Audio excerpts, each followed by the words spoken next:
folks, welcome to part 3 of the Luthier's Lair series detailing the build of the bass guitar wine table by Gazzbass. Yes indeed.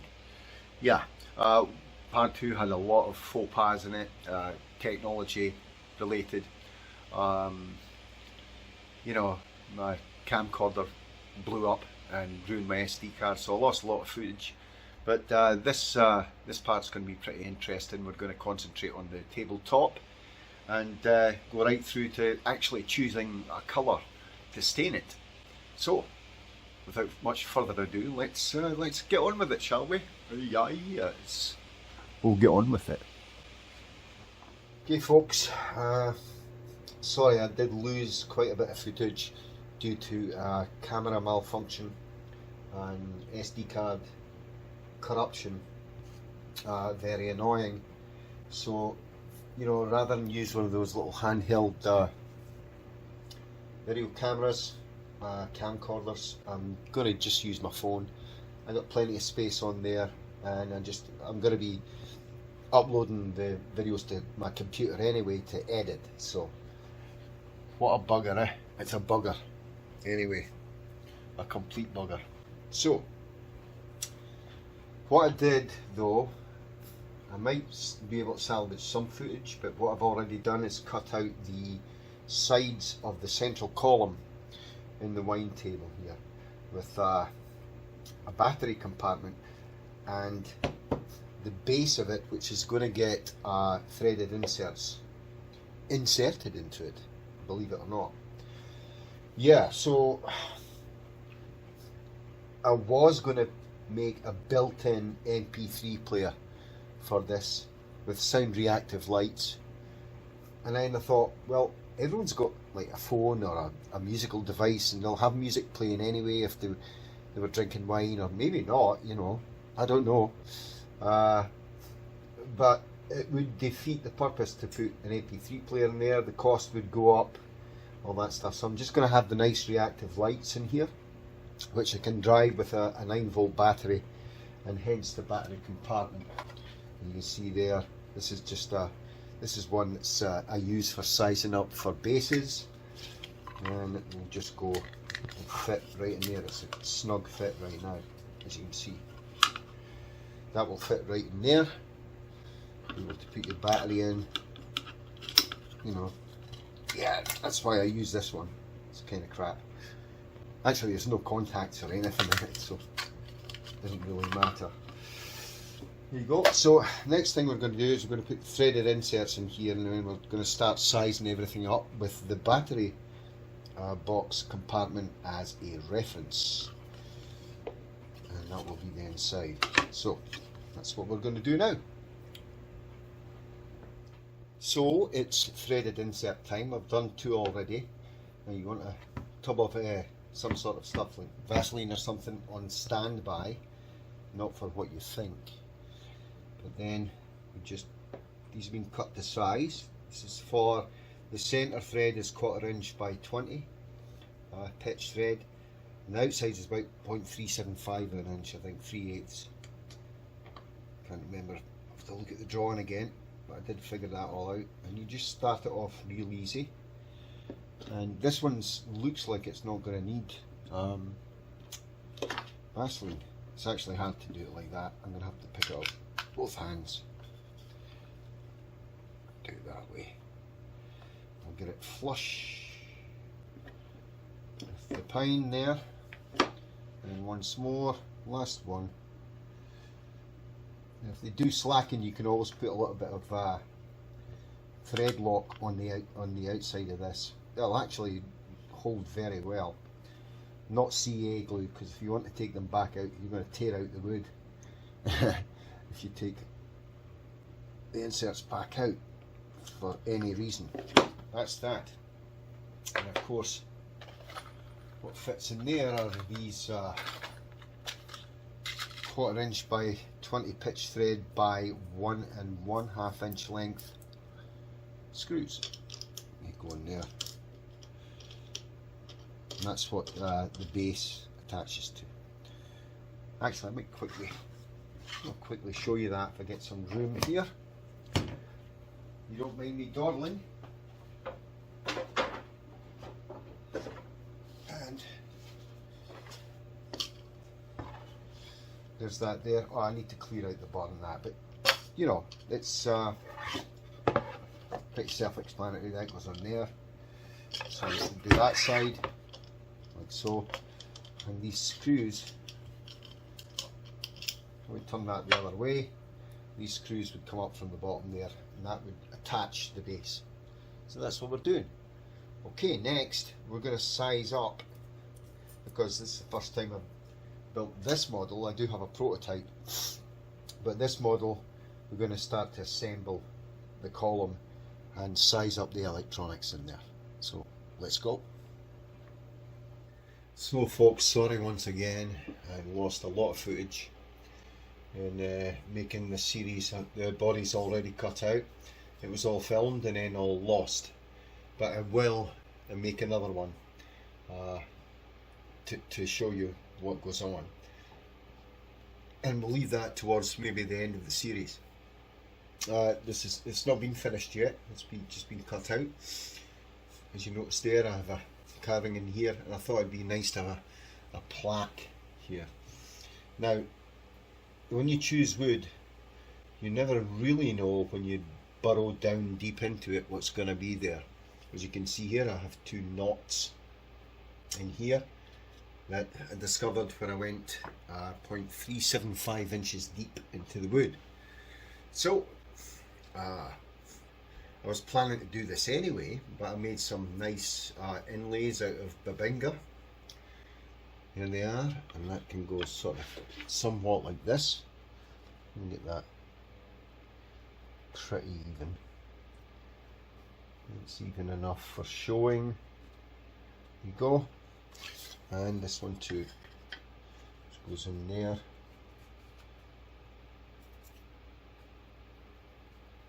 Like so, approximately there. And those will be glued in and glued down. And I think that really sets it off nicely. Of course, they'll all be getting stained the same colour, but because it's different woods, you will have different effects from the stain. So I'm really quite happy with that. Yeah, this losing footage is kind of upsetting, but you know, like I said, I'm going to show you the cut out of the body again when I get some more stock wood in, and then we'll go through that. But yeah, looking good so far, and let's just keep trucking on. Next thing is to sort of glue these down, get these all nice and set in place, because they're all going to get stained the same. I do want to just round off the edges of that plaque a little bit, which I could have done on the CNC, but I can do it manually and alter the drawings for the next time. And that's not terribly flat, so I'm going to have to clamp that anyway. So let's go ahead, let's get it done. Cool. Yes indeed. Yeah, so we're going to glue these inserts in now. This has been sanded to 400 grit, as has the babinga. I've masked off where I'm going to put the plaque, because I don't want anything getting in this little recess that I made in here. So yeah, let's go. And I've got my handy dandy weights there. So let's start off. Let's sort of remove this right now. And let's put these there. There's a little damage to the veneer on there, but that's the underside, so it's no problem. And take your fantastic Titebond Ultra. Yes, indeed. I love this glue. It's very good. And we put some beads on there. Not too much at all. Titebond doesn't take too much. And it has a good working time of about 15 minutes for it sort of tacks up. Okay, set that aside, get a shop towel, leave that to the side, take your pinky, and do that. You can use an old credit card or something, but I just get much more tactile feedback from using my pinky. Move the piece around and just smear that on. Make sure it's quite even. You don't need to be absolutely exact with this. You'll get some sort of squeeze out going on when you put the weights on it. And let's take a glob of that and stick it in there. You know, fill that void. That's about good right there. And that's going to tack up real nice. Okay, that's okay. It is. It really is. Don't worry about it. Now you can do the push to the side method, which is also okay. You'll get a little bit more squeeze out, but we're gonna, when we put this in place, we're gonna use like a Q-tip to mop up the excess glue. Don't push it into the wood that is showing, you know, because that's a big no-no.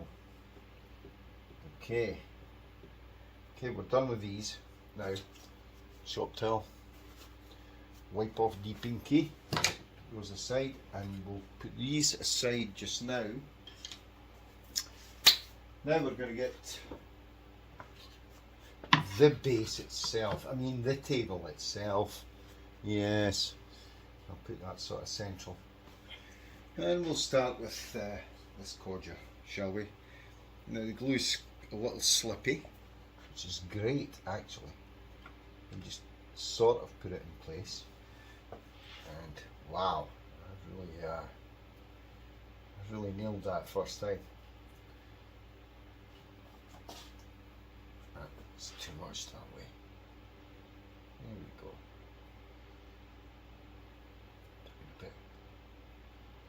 Left a bit, right a bit, fire, golden shot. You can see the type 1 is great, man. It really is. Love that glue. And this one, let's put it right here. Helps if you roughly know your workpiece's dimensions. It's actually hard to move now, which is perfect actually. How's that looking? Let me see. Sorry, I'm going to get in the way. Let's come this way a little bit. Okay. I think we're good there. I think we're good. Now, the angle of the shot you might not see equal, but I see equal there. So, what we'll do is we'll put a block of wood there, block of wood about there. Okay, and now we're going to just a couple of plates on there for about 2 hours or so, and we'll let that because the bubinga is thin and it was kind of a little bit bowed in the middle, so I'm just putting these in the middle and that's pushing that flat, no problem.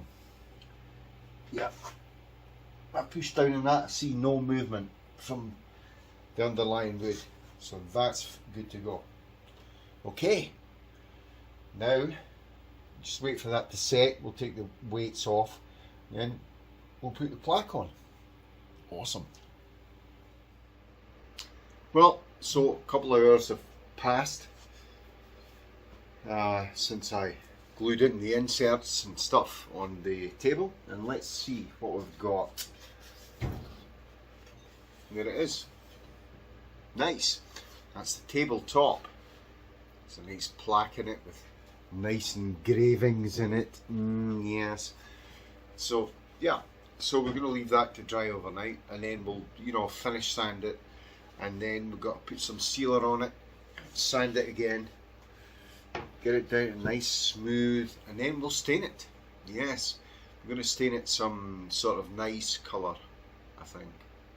Or maybe a not nice colour. Maybe we should do a rainbow stain vomit style. I'm just joking. Didn't mean that.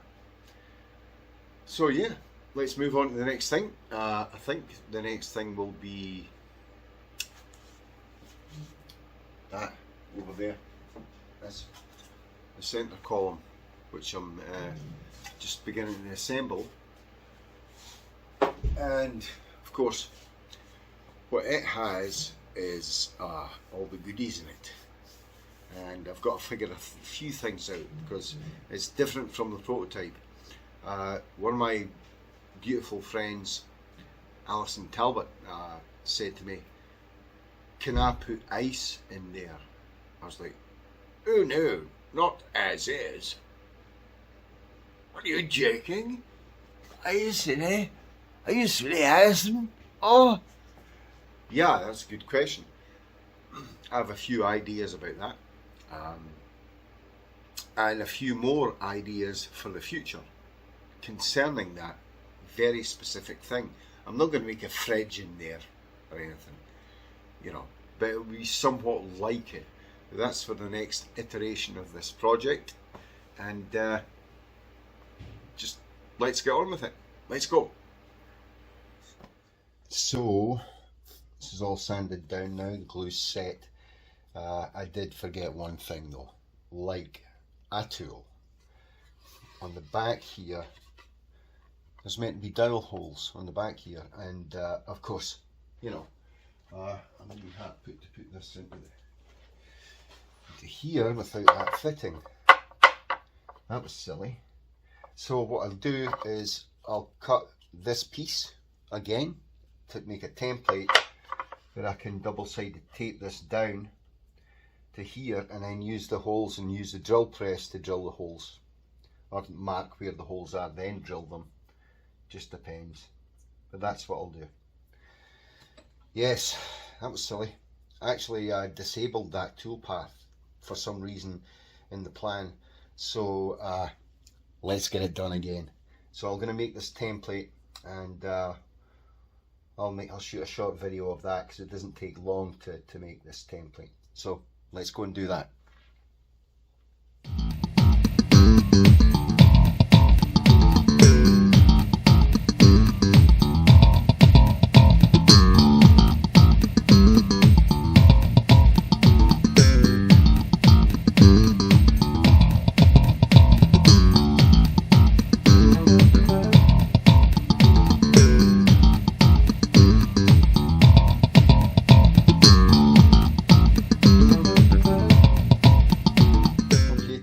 Made. I've got double-sided tape on it already just to make sure that it's fitting on the dowels. Yep, it's fitting on the dowels fine. This will sit concentric to this circle, so I'll just place it. I hope I'm not in shot here. I have to kind of get a little bit in shot though to get this bang on.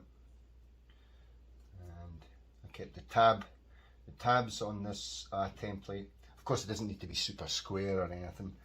I kept the tabs on so that I know that the circles are concentric, and there we go. Oh, nearly there. Okay, that's it. Press down. I've got my centre locator there. It's a little centre punch of the correct diameter, and then just get the hammer. I'm going to make little dents in here because I want, on the drill press, I want to mark off the drill bit and not do calculations on the thickness of the tape and stuff like that. I want the drill to go in 1/2 inch. So I'm just going to mark it, and then I'm going to do it freehand on the drill press with a little piece of tape around the drill bit so I know what depth to stop at. So that's just a trick. Okay, so mark that there.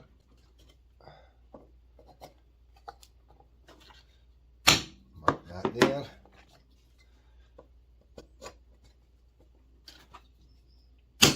mark that, and that. Okay, that's it. So pretty easy. See, the marks are right there. The drill's gonna, because it punched in quite a bit, the drill's gonna auto-locate to there. I just move it around so that the piece will get on there, no problem. Yes indeed.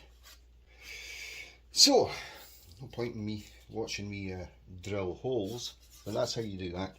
And a quick rough and ready template that fits, so when that goes on it will locate properly that way. So let's keep going. Okay, that's the holes drilled.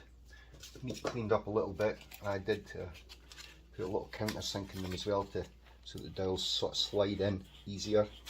Just clean that up a bit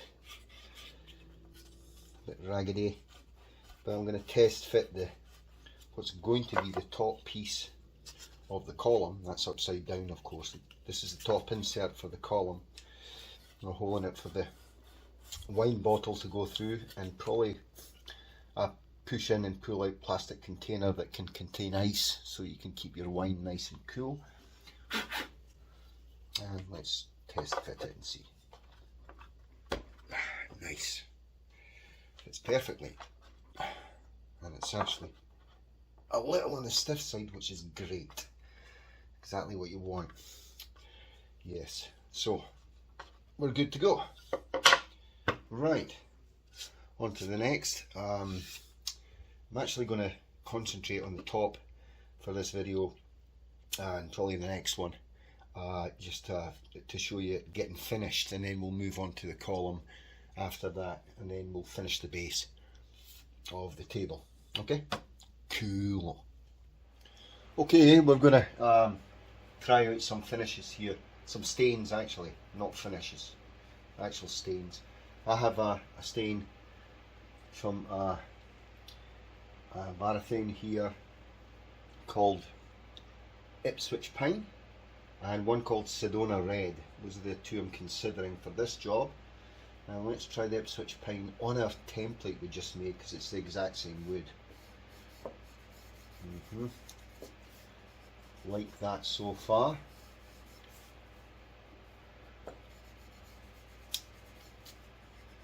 Yeah, that's quite subtle, isn't it? That's nice. I like that. Let's try the Sedona Red, which is a much darker colour. Not starker and darker, of course. Yeah. And let's put that over there so you can see it, hopefully. And I think that's a bit too glaring, isn't it? I don't know. What do you guys think? I think this is much more subtle. I'm going to go with the Ipswich Pine stain. If I need to darken it, I have a slightly darker shade that you can just go over the top of it. So that's fine. I might actually do the plat, maybe that colour, but it's too close to the Bubinga. I'd like a starker contrast. Also, I'm going to probably be filling this with a darker stain anyway, just using a pipette or something like that. Pipette or pipette, yeah, whatever. Yeah, so let's go with the Ipswich Pine. Let's close this one up. It's good. Don't need to hammer these in, they click in, which is about time somebody invented that sort of stuff. So we'll keep this one out. There we go. Set this aside to dry, because we're going to be using this in the future if I ever forget to do the toolpath on the back. Okay, so let's continue on. Brilliant. Okay folks, that's all there is time for part 3. In part 4 we'll be getting the tabletop finished, and then we'll concentrate on the centre column, get all the electronics and stuff fitted in there, and then we will go and finish off the base of the table. No pun, well, pun intended I guess, but yeah, that's what we'll be doing in part 4. So until then, if you like what you're seeing on this channel here on the Tubey, then please consider subscribing. Helps me out a lot, and give the videos a thumbs up if the fancy takes you. So just remains for me to say once again, stay safe, be good, and thanks a lot for watching. Cheers folks, see you soon, bye bye.